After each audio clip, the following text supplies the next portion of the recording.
Днес 28 декември 2025 в Испания, в Северна Испания, градчето се казва Рибодил. Ние се разхождаме по пътечката за разходки покрай морето и се наслаждаваме на прекрасния пейзаж. Ето ми имам показ ръкав. Времето е прекрасно. Не знам колко градуса е, може би към 20 на 24-5. И сме на прекрасна разходка. Да покажа малко, за да се насладите на нашите скали, море и природа. За всички любители на природата, на морето. Ето, натам, където се вижда моста, градчето. Този мост свързва Галисия от тази страна и от другата страна, където свършва, е Астурия. Двете части на Испания. Ние сме в Галисия, от срещната страна виждаме Астурия. Минаваме моста и сме от едната в другата част. Тук морето е малко по-бурно, защото там сме в залив, а тук излизаме вече на открито море. Но въпреки всичко е приятно. Днес няма и вятър. Просто времето е, как да кажа, есенно-пролетно, който както реши да го разбира, за нас е като пролет. Защото навсякъде е зелено, вижте, тревичките, цветята цъфтят. Има сухи клонки, които ще бъдат изчистени, но като цяло е зелено. Сега започват да цъфтят калиите. Тук е пълно с калии, които цъфтят по това време на годината и са много красиви, но тук няма да ви покажа в момента. Но ще намерим местенце, където има. Все още не са цъфнали. Напъпки са. Но ако продължава да е такова времето, предполагам, че до края на следващата седмица вече ще се радваме на прекрасни бели нацъфтяли калии. Тук си живеят, си растат като диви цветя в природата. Ето малко вълни има тук.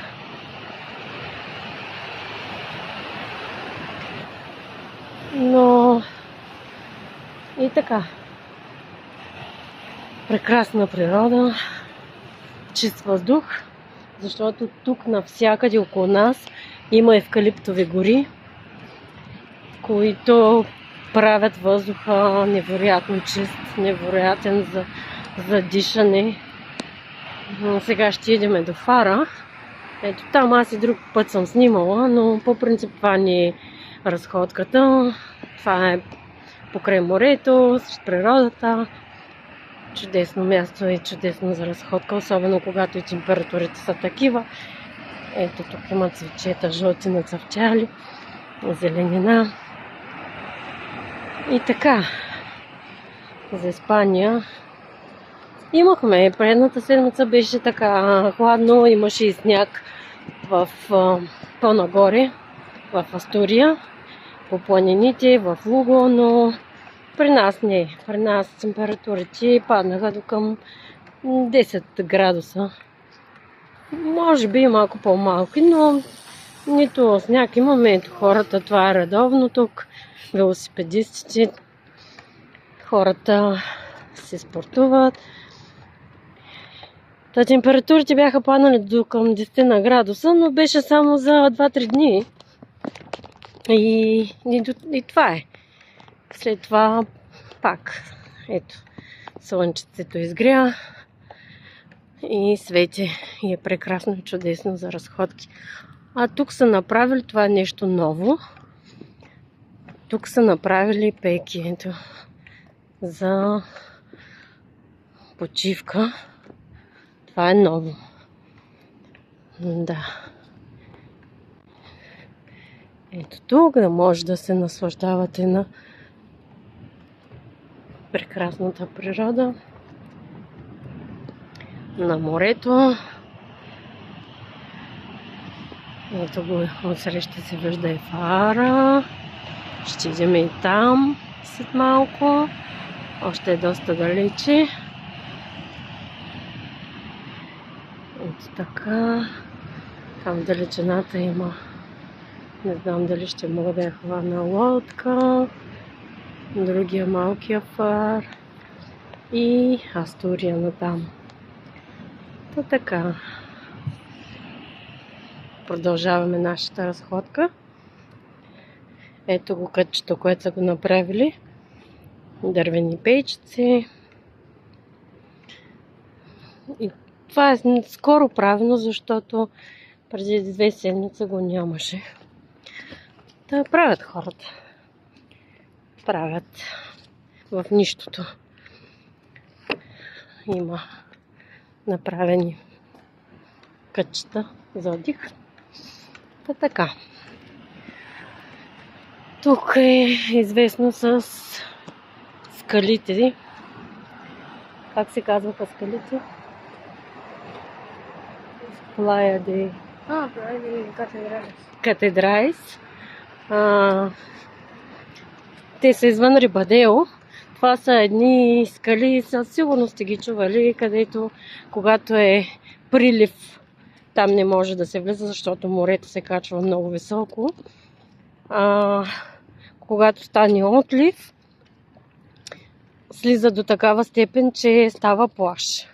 И това е една такава дестинация тук, която точно поради тази причина, заради тези прочути скали, много хора идват да видят чудото на природата. То наистина се заслужава човек да го види, защото мисля, че 2 пъти или 3 пъти в деня може да се слезе долу.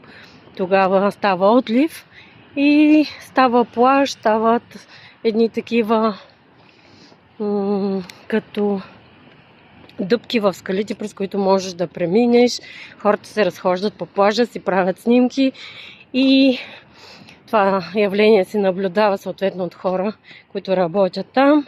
И когато започне да идва приливът, всички хора се изкарват и отгоре се наблюдава как морето си влиза и става от плаж морско дъно.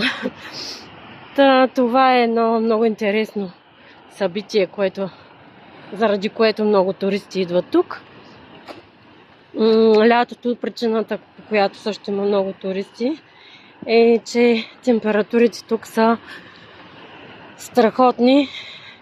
Това лято стигнаха до към 28-30 градуса, което за региона е доста горещо. Усеща се доста горещо, защото се получава и влага, но горещо не е чак толкова горещо, за нас беше приятно. Тук са такива средни температури, зимата не падат. Има дни, в които падат. Примерно до миналата година бяха паднали до към 1-2 градуса, но като казвам паднали, това е не повече от ден-два. И има много силни ветрове зимата, които началото ми беше първата година, като дойдохме, ни беше доста странно, защото са така силни ветрове, но те не са постоянни. Когато има така по-студено време или някакъв циклон, тогава има вятър, но това не пречи на хората да са навън, да не е толкова студено, просто е ветровето и валят дъждове. Но тук хората са свикнали на дъжда и не им прави впечатление. Смисъл такъв, то си превалява и след това спира и все едно не е валяло. Или пък като вали, дъжда е много ситен, като мъгла, мокри. Но той за това е все зелено. Тук, ето вижте отсреща зеленина. Хора се разхождат, семейства с деца. И заради това е и така зелено, защото е влажно, но е приятно. На мен лично много ми допада тези температури, защото Не е нито много горещо, нито много студено. Все едно си пролет-есен. Да, лятото е малко по-топличко, но е приятно. Не е горещо. Дори испанците, които живеят в много топлите части на Испания, лятото имат къщи тук, са си закупили и си идват за летния сезон тук, защото не искат да стоят на жегите 45-6 градуса. Затова си идват за лятото тук и след това зимата си отиват пак на топло. За тях тук е студена зимата. Но като имаме предвид, че те живеят на зима 30 градуса, за нас е окей. То така, това е Рибадео. В Рибадео, освен нас, други българи няма, не живеят. В околностите и в по-големите градове, да. Но нашето градче е средно такова. Не е голямо градче. Дори не бих казала, че е средно, но да. Някакво такова средно градче. И има туристи, ресторанти, заведения, място за разходка. Ако търсиш спокойствие и уют, спокойствие за децата, това е мястото по принцип. Лично мое мнение, и не само мое, но като цяло мнението на хората, че Рибадео е много спокойно градче за малки деца. Сина ми тук се чувства добре, спокоен. Аз също съм спокойна. Той може да излиза, да ходи, да играе, да ходи на училище, да ходи на активитети си, без да има никакъв проблем от това, че нещо ще се случи, защото хората са спокойни, познават се, дори непознати, просто няма го това, знаете, в големия град, наркотици, такива кражби и така нататък. Тук при нас няма такива неща и слава Богу. Затова сме и избрали това местенце. Ето, момичето си спортува. Та така, спокойствие за децата, спокойствие и за нас. Какво друго да кажа? Има апартаменти и къщи, повече къщи, защото тук има много приятни, хубави, големи къщи, които се продават на хубави цени. Има училища и детски градини за децата, така че си има всичко. Имаме си поликлиника, огромна болница има в другия град до нас, който е на 20-30 км и си има автобуси постоянно за болницата специално, ако нещо се наложи. Аптеки, магазини, като цяло си има всичко необходимо за един нормален живот на едно семейство. И така, ако някой има интерес и иска нещо да попита, може да попита, да ми пише, ще му отговоря. Стига да мога, ако не ще разпитам и пак ще отговоря. И така, това е. Ако имате интерес, ако ви харесва, можете да дадете лайк и да коментирате.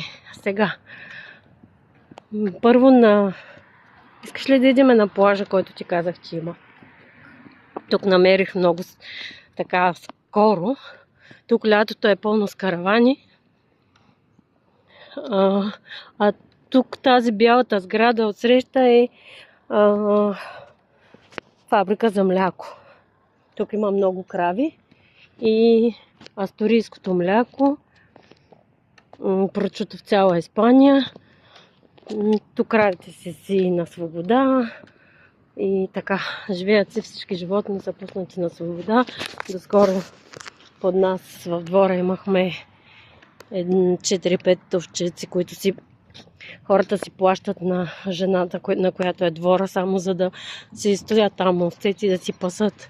Нито ги използват за нещо, просто така на спокойствие. Има дворове с коне и с магарита, където можете да видите, хората си ги слагат там, за да им красят двора, не да бъдат използвани като впряг в каруци и така нататък. Тук е забранено това. Просто за тях е красиво, когато в двора имаш някакво такова животно. То не е двор, те са огромни зелени площи, които непрекъснато се поддържат зелени. А в дворовите си имат беседки и така нататък, и басейнчета и така. Ето тук пак има едни страхотни скали, които се виждат. А тук долу, сега ще слезем, намерих плащето, което ще ви покажа и на вас. Тук идват лятото по принцип каравани, спират там на паркинга и ходят тук долу на плажа. Не е много голям плажа, но те тук са такива малки плащета.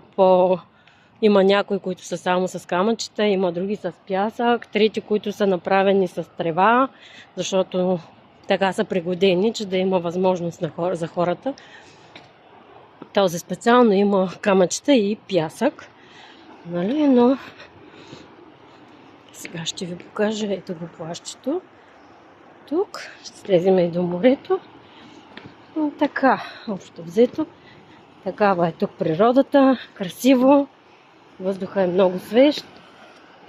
Тук си имат навсякъде душове и мивки, дори и за това плаще, което е супер отдалечено от градчето. Не знам колко километра сме изминали, но по принцип е до 4-5 км и може и повече да се разходи човек.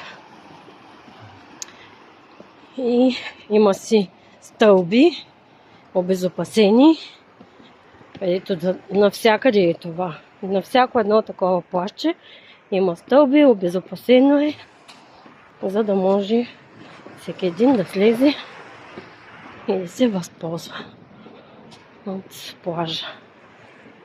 Естествено, не са като нашите български плажове. Сега някой ще каже, да, в България, нали си имаме прекрасни плажове. Да, имаме си, не го отричам. Тези са малки. Но това е. Навсякъде е различно. Природата е различна. Всеки харесва различни неща. На мен тук ми харесва. Плажовете са малки. Има и големи плажове. Естествено, нали, извън Рибадело има страхотно големи плажни ивици с пясък и така 2-3 км е пясък и тогава отиваш към морето. Но са извън самия град. А тук, нали, трябва да отидеш с кола. Докато ето тук можеш да дойдеш и пеша. Не е задължително да си с кола. Даже тук и лодки спират, защото е дълбоко и спират такива малки лодки, по-големи. И спират, слизат тук на плажа, които са с своите малки яхти или по-големите вече са на там, но с джетовете излизат и тук на този плаж. И така. Ето, природа. Скали. Камъни. Също има и пясък. От всичко има. От всичко има по нещо.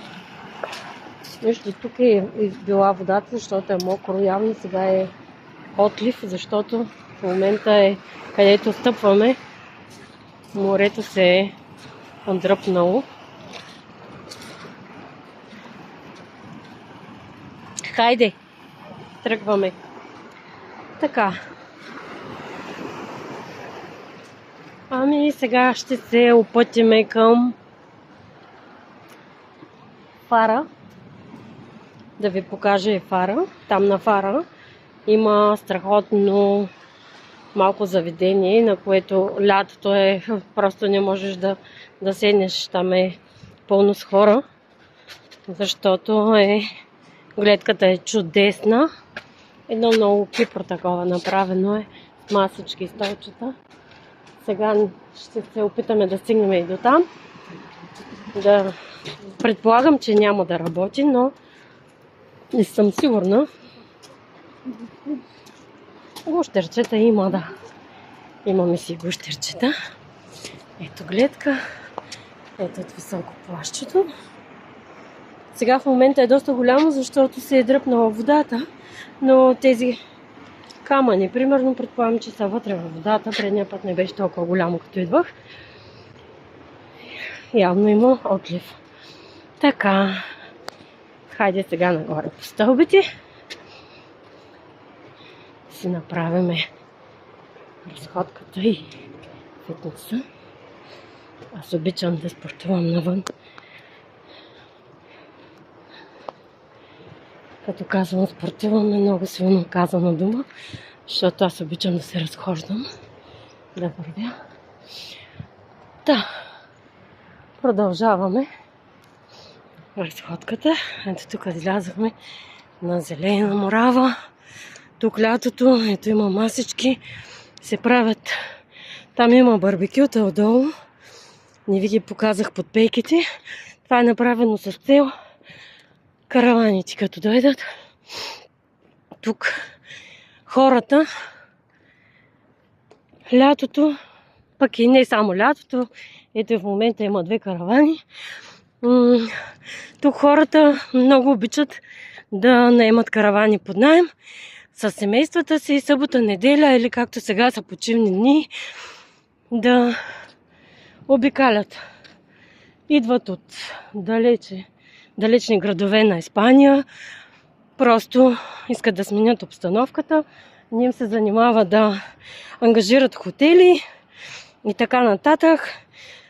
Много хора имат домашни любимци, примерно, и затова си преценят, че е по-добре да си наемат една каравана за няколко дни и по този начин. Откъде ще минем? От тук или оттам? Добре, малко ще съкратим пътя.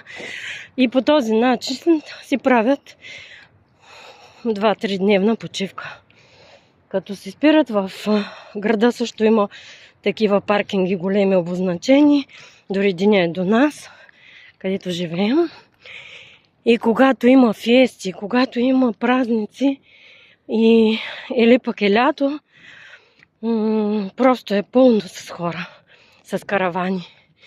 Защото, пак казвам, испанците не обичат да ходят много по хотелски части.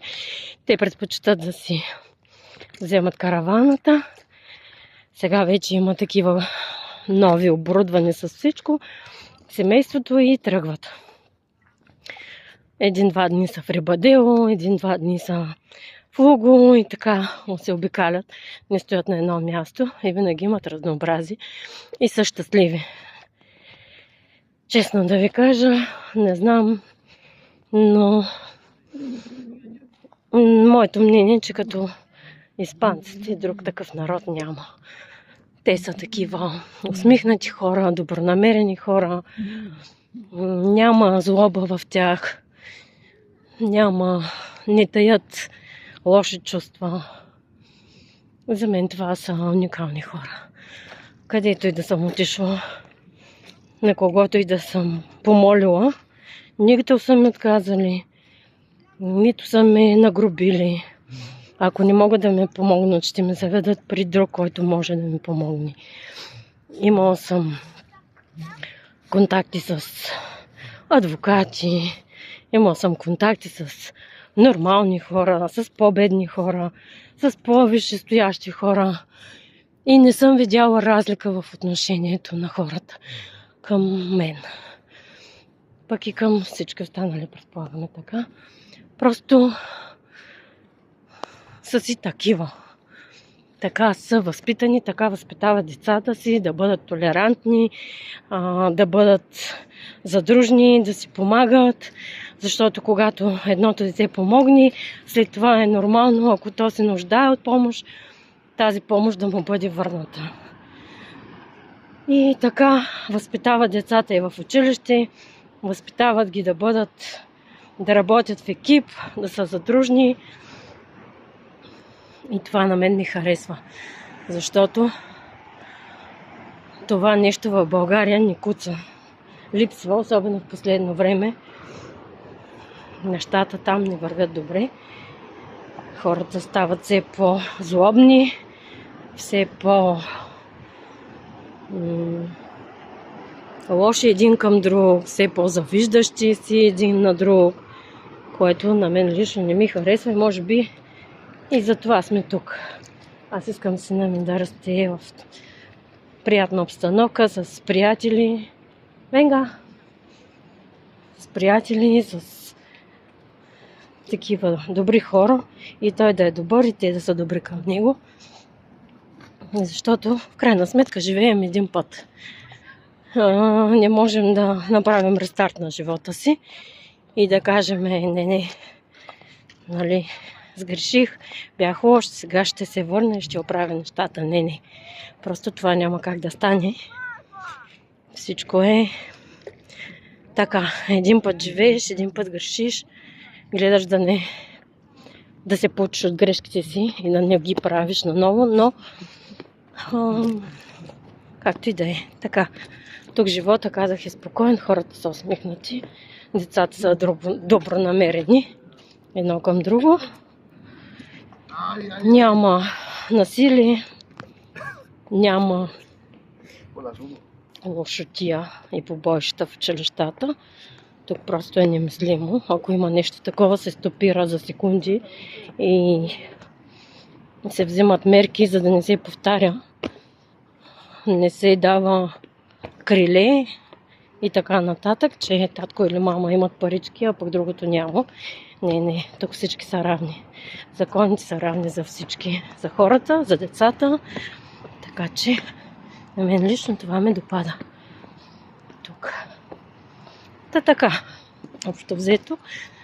Разказвам за хора, които ги интересува. Ако ви интересува, ако ви е интересно, спрете и слушайте го. Ако не, подменете. Нямам нищо против. Не всеки е длъжен да ме слуша.